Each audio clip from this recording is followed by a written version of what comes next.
Bismillahirrahmanirrahim. Assalamualaikum warahmatullahi wabarakatuh. Baik, pada kesempatan ini saya mau berbagi informasi terkait dengan salah satu mata kuliah yang memang saya ampu, yaitu mata kuliah metode penelitian atau bahasa lainnya metodologi penelitian gitu. Nah, untuk tema kali ini akan lebih spesifik lagi, insya Allah akan dibahas terkait dengan metode penelitian untuk bisnis. Jadi metode riset bisnis gitu ya, atau riset bisnis. Kurang lebih hampir sama lah seperti itu. Nah, sebelum kita masuk pada metode atau riset bisnis itu seperti apa, mungkin untuk mengingatkan kembali, saya coba untuk sampaikan apa sih yang disebut sebagai metode penelitian gitu, atau metodologi penelitian. Nah, tentu kalau kita lihat dari berbagai literatur yang ada, itu sebenarnya sangat mudah dibaca atau sangat mudah dipahami. Hanya mungkin ini untuk merimain kembali sebelum nanti kita masuk pada fokus ke penelitian riset atau riset bisnis. Oke, ada dua akar kata, ada metode dan ada penelitian. Nah, tentu di sini kita bisa lihat dari berbagai informasi yang dikumpulkan oleh berbagai ahli yang memang mereka concern atau fokus terhadap kegiatan penelitian. Nah, dapat disimpulkan suatu pemahaman yang sederhana, simple begitu ya, jelas gitu. Nah, kira-kira apa sih di sini? Oke, metode penelitian pada dasarnya merupakan cara ilmiah gitu ya. Cara ilmiah berarti kegiatan penelitian itu didasarkan kepada ciri-cirinya satu bersifat memiliki nilai-nilai keilmuan, kemudian juga apa saja ciri-cirinya? Rasional, paling tidak ada 3 di sini. Ada rasional, yang kedua empirical, yang ketiga bersifat sistematis. Untuk yang pertama, biasanya saya menyebut sebagai logical thinking. Jadi ciri suatu penelitian gitu ya, atau metode penelitian yang biasa disampaikan oleh berbagai ahli dalam berbagai literatur, cara ilmiah di sini adalah bersifat rasional gitu ya. Apa yang disebut sebagai rasional? Ciri dari rasionalitas ini adalah, atau logical thinking ini adalah, salah satunya kita bisa lihat dengan ketika melakukan penelitian menggunakan dasar teori yang tepat, yang sesuai, yang benar gitu. Nah, itu logical thinking. Kemudian yang kedua cirinya berbasis keilmuannya ini adalah empirical. Artinya di situ kita melakukan proses penelitian berdasarkan kepada cukup banyak data, kemudian juga bisa kita lihat secara kasat mata oleh indera manusia, sehingga proses pengamatannya jauh lebih mudah gitu, dan bisa dibedakan sehingga menghasilkan atau menggunakan cara-cara yang jelas, yang benar, seperti kita melakukan proses penelitian. Contohnya nanti ada jenis penelitian kuantitatif. Nah, itu cara-cara empirical akan sangat dibutuhkan gitu. Kemudian yang ketiga adalah sistematis. Sistematis di sini bahasa lain yang biasa saya gunakan itu adalah scientific method. Artinya menggunakan metode-metode yang secara tersistematis, tersusun, terstruktur, menggunakan metode, menggunakan cara, ada how to proseduralnya. Jadi paling tidak berisi terkait dengan 3 hal. Ciri dari suatu metode penelitian di mana berbasis atau berdasarkan pada cara-cara ilmiah, rasional, empiris, dan sistematis gitu. Nah, kemudian kita lanjutkan pada proses, itu hanya untuk remind saja ya. Kita lanjutkan pada apa saja yang ada dalam proses lingkup riset bisnis. Jadi kategori atau objek bidangnya apa saja nih gitu ya. Oke, bisa kita batasi ruang lingkupnya paling tidak untuk kajian riset bisnis atau penelitian bisnis. Itu bisa teman-teman lakukan dalam 4 bidang kajian. Yang pertama, biasanya kalau di manajemen itu ada beberapa konsentrasi pilihan ya teman-teman, ada keuangan, ada pemasaran, ada SDM. Nah, tidak jauh dari itu. Termasuk satu lagi ada bidang operasional. Operasional itu biasanya nanti digabung dengan produksi, distribusi, operasi, dan manufaktur. Bahkan mungkin bisa jadi dari keempat ini diturunkan menjadi satu-satu detailing lagi. Jadi penelitian di bidang operasional, penelitian di bidang produksi, penelitian di bidang manufaktur, dan seterusnya. Jadi memang lebih kaya lagi. Tidak lupa juga dalam ilmu manajemen kita juga mengenal istilah strategik, manajemen strategik atau ilmu strategik. Nah, apakah itu juga menjadi bagian dari ruang lingkup riset bisnis kita? Iya, gitu. Bahkan di beberapa perguruan tinggi itu sampai ada ini apa namanya jurusannya, peminatannya atau konsentrasinya. Tapi ada juga yang dilebur gitu ya. Nah, sementara kita kategorikan pada 4 bidang dulu yang memang sangat populer nih digunakan sebagai bahan kajian bidang penelitian atau bidang riset bisnis. Jadi di bidang akuntansi dan keuangan, finance di sini, kemudian nanti ada bidang pasar dan pemasaran, kemudian ada bidang SDM, human resource-nya, dan bidang operasional. Nah, tentu tadi satu lagi saya tambahkan, riset strategik ada tidak ada. Nah, justru riset strategik itu cakupannya lebih luas lagi. Kenapa? Karena bisa jadi dari proses melakukan riset bisnis yang kita fokuskan pada riset strategik atau manajemen strategik, isinya jauh lebih banyak dan menggabungkan dari berbagai seluruh bidang yang ada yang tadi saya sebutkan di atas. Jadi intinya cakupan dari riset strategik ini bisa lebih luas dan lebih kompleks seperti itu. Kemudian kita lihat juga tadi sudah disampaikan di awalnya ada 4. Nah, saya contohkan secara sederhana untuk misalkan contoh mode riset pemasaran atau bidang pemasaran atau bidang marketing, karena itu ada jurusannya. Kalau teman-teman sekarang masih kuliah di S1 pasti nanti ditanya konsentrasinya apa nih, konsentrasinya atau peminatannya apa nih. Saya peminatannya tertarik pada bidang keahlian pemasaran. Nah, itu nanti di sesi-sesi akhir perkuliahan atau semester-semester akhir pada saat teman-teman sudah mulai memikirkan kira-kira mau riset apa ya di bidang pemasaran. Nah, kita sudah mulai bisa fokus melakukan kajian-kajian awal gitu ya, survei-survei awal, survei pendahuluan terkait dengan hal-hal apa saja yang bisa dijadikan sebagai objek untuk melakukan riset pemasaran seperti itu. Gitu ya. Oke, contohnya nih, mungkin ini agak harusnya ada semacam apa namanya ya, bukan tema, kerangka gitu ya. Jadi dibuatkan gambarannya, tapi saya coba untuk sampaikan secara langsung. Contoh untuk mode riset pemasaran. Berarti kan karena tadi basic atau dasar dari proses penelitian itu adalah harus cirinya adalah harus rasional gitu ya. Artinya salah satunya diukur melalui menggunakan berbagai teori. Nah, berarti kita sudah mulai membekali diri pada saat mau mulai memproses kegiatan riset bisnis kita di bidang pemasaran. Berarti bekali dulu kemampuan kita, pengetahuan kita terkait dengan teori-teori pemasaran. Itu penting. Kenapa? Supaya penelitian kita memang penelitian yang sifatnya itu tadi menggunakan cara-cara ilmiah gitu ya. Oke, nah kira-kira apa saja nih? Contohnya misalkan ini untuk teman-teman atau anak-anak yang di bagian pemasaran. Kita mengenal istilah ada orientasi pasar, orientasi pemasaran. Ada yang disebut dengan kinerja pemasaran, ada yang disebut dengan keunggulan bersaing, competitive advantage gitu ya. Bahkan sekarang ini ada sustainable competitive advantage gitu. Itu istilah-istilah atau kalimat-kalimat yang sering digunakan dalam aktivitas melakukan, salah satunya adalah untuk mengkaji berbagai hal yang ada kaitannya dengan pemasaran. Nah, tadi saya kembali lagi ke awal. Contohnya kita akan melihat, mengkaji orientasi pasar.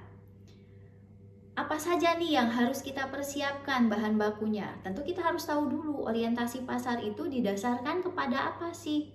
Gitu, untuk mengkaji awal, menganalisa. Kita perhatikan dulu, dilihat dari sisi teorinya, ada indikator dimensinya atau tidak terkait dengan proses melakukan atau mendefinisikan atau mengidentifikasi terkait dengan orientasi pasar. Contohnya misalkan di sini teori yang menyatakan bahwa orientasi pasar didasarkan kepada 3 hal. Kita tentukan, kita coba untuk pelajari gitu ya, pelajari orientasi pasar itu terkait pada 3 hal. Yang pertama misalkan harus adanya informasi tentang konsumen. Berarti itu yang harus kita cari, gitu ya. Itu yang harus kita pelajari dari berbagai sumber. Yang kedua, informasi pesaing untuk menentukan orientasi pasar yang nanti akan masuk pada proses riset bisnis kita. Yang ketiga, ada koordinasi lintas fungsi antara satu bagian dengan bagian lain, entah itu dengan informasi yang diambil dari konsumen maupun dari pesaing gitu. Nah, ini mendasari, 3 hal ini mendasari proses kita mencari, mengumpulkan gitu ya, mengidentifikasi berbagai hal terkait dengan orientasi pasar. Baru satu informasi. Nah, sudah ketemu nih ya mode riset pemasaran kita. Kemudian apakah dengan kita melakukan orientasi pasar itu akan berpengaruh tidak terhadap kinerja pemasaran? Gitu. Jadi memang harus ada hubungan kausalitas di sana kalau model proses penelitian gitu ya. Oke, kinerja pemasaran. Nah, ini hal yang berbeda lagi nih, ibaratnya ini X, ini Y. Nah, kinerja pemasaran adalah sebagai bentuk Y gitu. Nah, atau variabel Y, variabel Y biasanya kalau disebutnya seperti itu umumnya. Nah, kinerja pemasaran tentu harus juga kita cari tahu lagi informasi-informasinya, teorinya yang paling utama yang mendasari proses riset bisnis kita. Apa saja biasanya indikator dan dimensi dalam rangka mengukur kinerja pemasaran? Gitu. Yang pertama misalkan nih yang umum adalah dilihat dari, kalau kinerja pemasaran itu bisa dilihat, kinerja itu kan berarti bagaimana kita melihat aktivitas peningkatan gitu ya, prestasi, hasil kerja dari bidang tersebut. Khususnya di sini adalah contohnya bidang pemasaran. Nah, bisa dilihat dari satu, ada tidak data volume penjualannya? Bagaimana volume penjualannya? Meningkat, stabil, atau menurun? Nah, dibaca dulu, dilihat dulu volume penjualan. Yang kedua, dilihat dari pertumbuhan pelanggan, gitu. Pertumbuhan pelanggannya semakin baik tidak gitu ya, dengan kita melakukan proses orientasi pemasaran yang didasarkan kepada 3 hal sebelumnya. 3 hal, 3 aktivitas, 3 kaitan, 3 bidang atau 3 dimensi yang ada dalam orientasi pasar. Yang ketiga, pertumbuhan penjualan. Selain menghitung volume penjualan, indikator pertumbuhan penjualan itu juga menjadi bagian yang bisa dilihat gitu ya, atau diteliti, atau menjadi bagian dari proses kita menilai kinerja pemasaran. Jadi masing-masing bagian itu kita petakan lagi teman-teman atau saudara sekalian gitu ya. Nah, kalau kita menggunakan beberapa variabel, nah tidak cukup sampai di kinerja pemasaran gitu. Itu biasanya variabel yang umum digunakan X ke Y gitu ya. Nah, kita ingin mengkaji lebih jauh lagi nih terkait dengan aktivitas pemasaran atau riset terkait dengan pemasaran, manajemen pemasaran di sebuah perusahaan. Ada tidak dampaknya terhadap keunggulan bersaing, competitive advantage, gitu. Nah, tentu ini menjadi bagian menarik lagi. Awalnya dari orientasi, menentukan orientasi pasar, ada pengaruhnya tidak terhadap kinerja pemasaran, kemudian berdampak. Apakah ada dampaknya juga atau bagaimana dampaknya terhadap keunggulan bersaing perusahaan? Nah, ukurannya kita tentukan lagi. Berarti dicari untuk keunggulan bersaing ini kira-kira indikator dan dimensinya apa? Siapa tokoh atau teori mana atau teori apa yang paling pas yang kita gunakan terkait dengan teori CA ini, competitive advantage. Misalkan yang paling mudah saja di pemasaran kita menggunakan Michael Porter gitu untuk teori competitive advantage. 3 hal yang bisa diukur dalam keunggulan bersaing.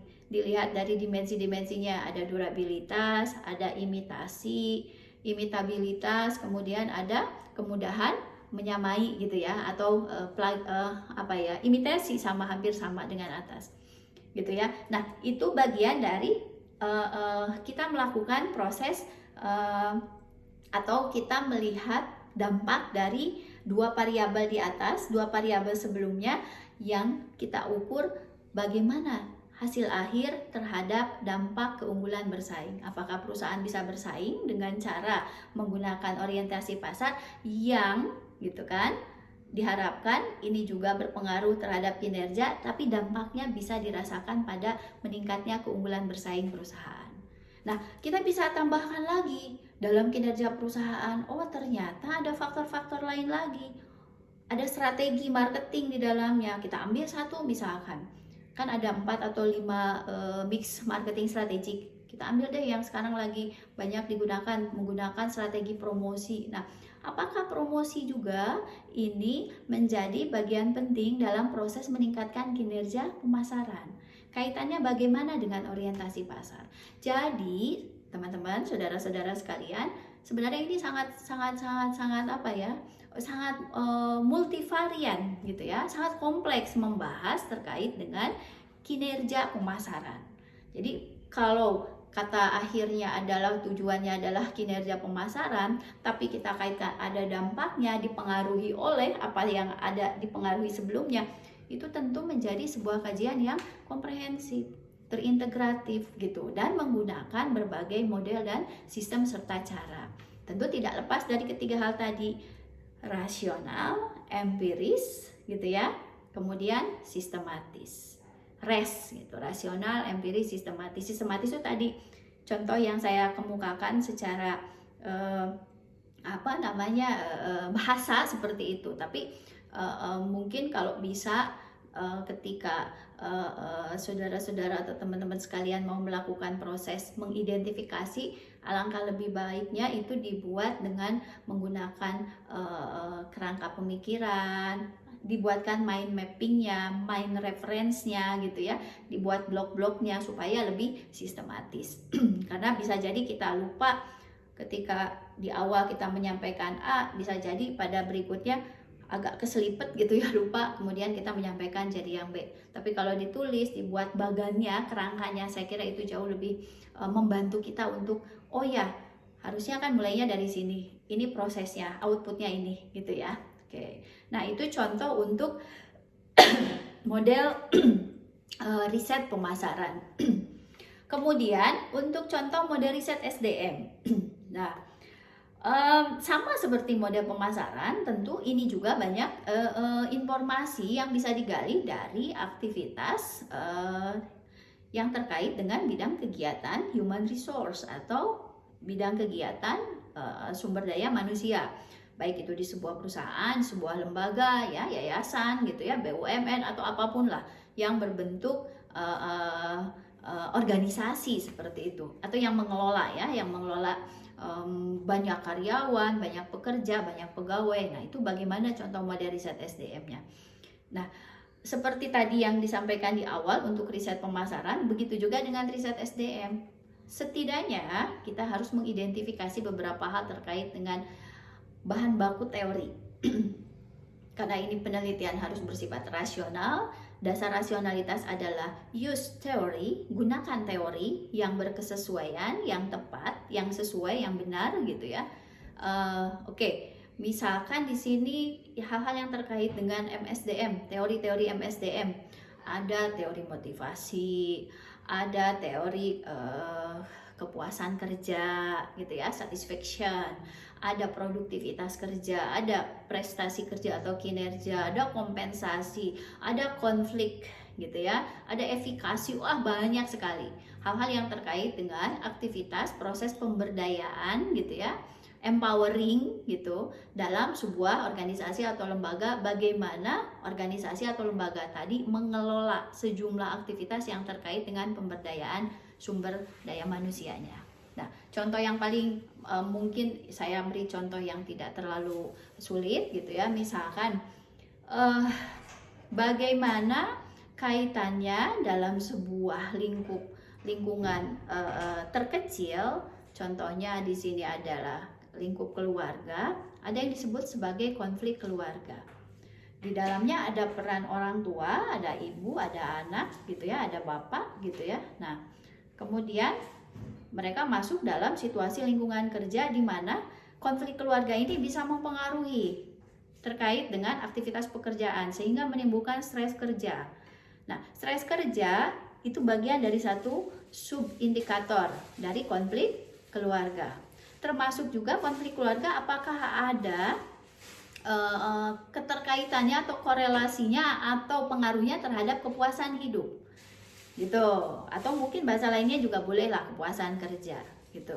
Nah, kepuasan hidup deh misalkan, karena turun dari atasnya itu atau variabel yang utamanya itu adalah kita akan membahas tentang family conflict gitu ya.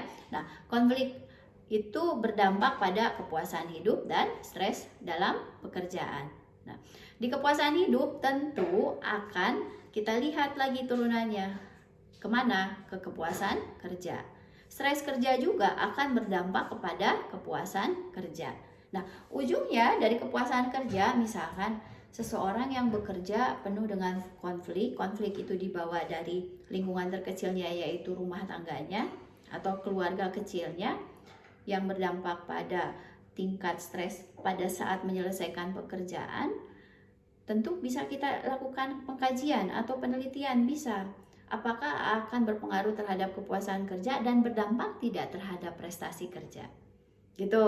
Jadi semakin banyak konflik yang dihadapi oleh seorang karyawan yang sedang bekerja, kemudian tidak bisa diselesaikan dalam lingkungan terkecilnya, terbawa ke lingkungan kerja, berdampak atau berpengaruh terhadap kepuasan kerja, naik atau turun dari tingkat kepuasan, atau mungkin lebih tepatnya lagi misalkan berpengaruh terhadap produktivitas kerja. Nah, sehingga akan terlihat bagaimana nanti ukuran prestasi kerjanya. Dilihat dari situasi konflik yang sedang dihadapi. Itu bagian yang bisa dilakukan proses pengkajian terkait dengan riset bisnis atau model penelitian di bidang bisnis, ekonomi, dan manajemen. Kalau yang barusan saya sampaikan itu adalah contoh model riset untuk sumber daya manusia. Begitu. Jadi memang kita harus memperkaya wawasan kita, pengetahuan kita terkait dengan berbagai teori. Jadi lengkapi dulu atau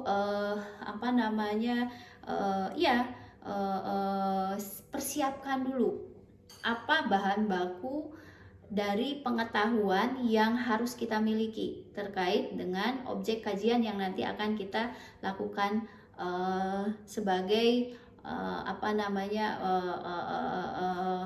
model riset kita gitu.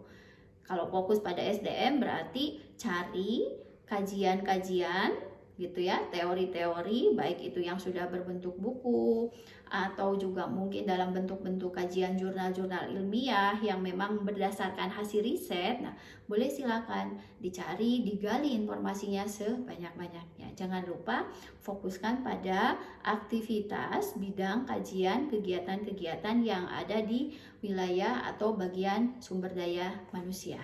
Itu contoh yang tadi. Kemudian misalkan untuk riset keuangan juga sama ya, tadi ada kan dua ya, model bidang kajian untuk riset akuntansi dan keuangan. Contohnya misalkan untuk keuangan, tadi di pemasaran ada kinerja pemasaran, di SDM ada kinerja SDM, di keuangan ada tidak kinerja keuangan? Tentu ada gitu, tentu dengan berbagai jenis ukuran atau subvariabel dimensi indikatornya yang berbeda disesuaikan dengan objek risetnya. Objek riset bisnisnya apa nih? Keuangan. Oke, berarti kita lihat hasil kinerja keuangannya apa nih ya yang dijadikan sebagai sumber bahan baku awal penelitian kita. Oke. Nah, dari kinerja keuangan misalkan saya ambil kata kuncinya adalah kinerja keuangan. Ada yang disebut dengan kinerja keuangan itu bisa dilihat dari sisi kinerja modal. Yang kedua, hutang gitu ya. Nah, tentu ini harus ada model pengelolaan, ada tata kelola atau ada yang disebut dengan manajemen sistemnya bagaimana. Nah, mengelola dua hal tadi, baik itu modal maupun hutang sebagai bagian dari satu entitas pengelolaan manajemen keuangan akan memberikan gitu ya, akan memberikan pengaruh terhadap meningkatnya kinerja keuangan. yang nanti diharapkan berdampak pada siapa? Dampaknya nih, tentu dampaknya yang bisa dilihat secara langsung ataupun tidak langsung adalah misalkan satu, meningkatnya kepercayaan investor. Kenapa? Karena pihak manajemen sudah mengelola modal dengan baik, sehingga berdampak pada kinerja keuangan juga baik. Yang kedua, tadi hutang, variabel yang keduanya, gitu kan?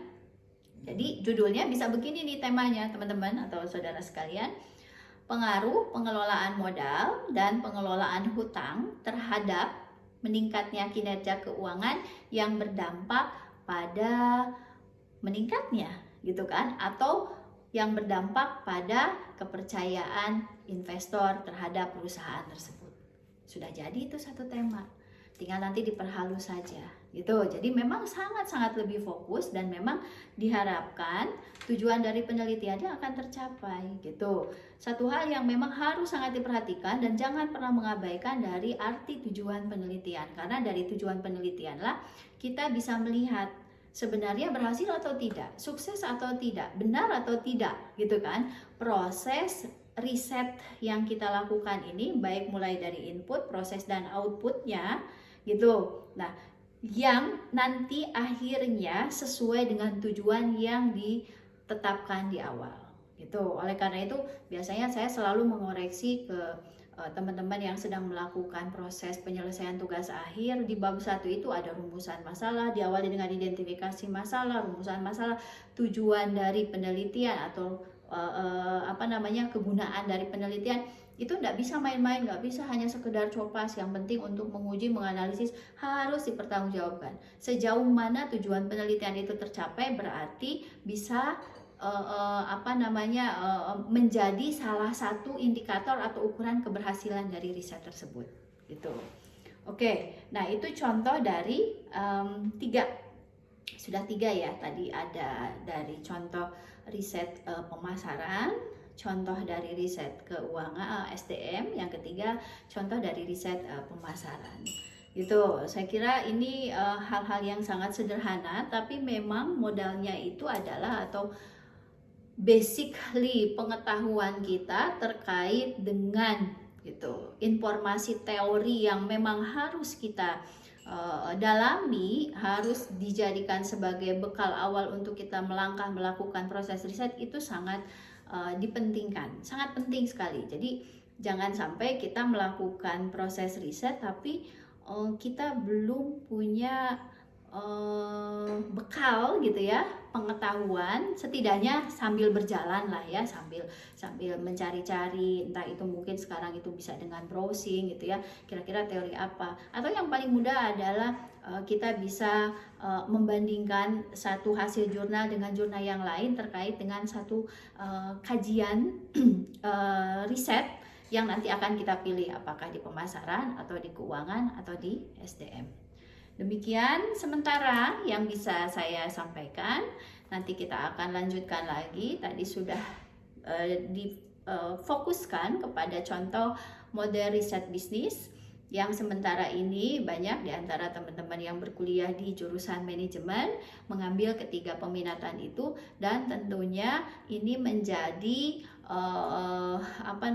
sumber penelitian kita gitu ya, sumber penelitian khususnya yang memiliki keinginan yang cukup besar untuk melakukan aktivitas riset di bidang bisnis. Jadi bisa dengan 3 kategori tadi.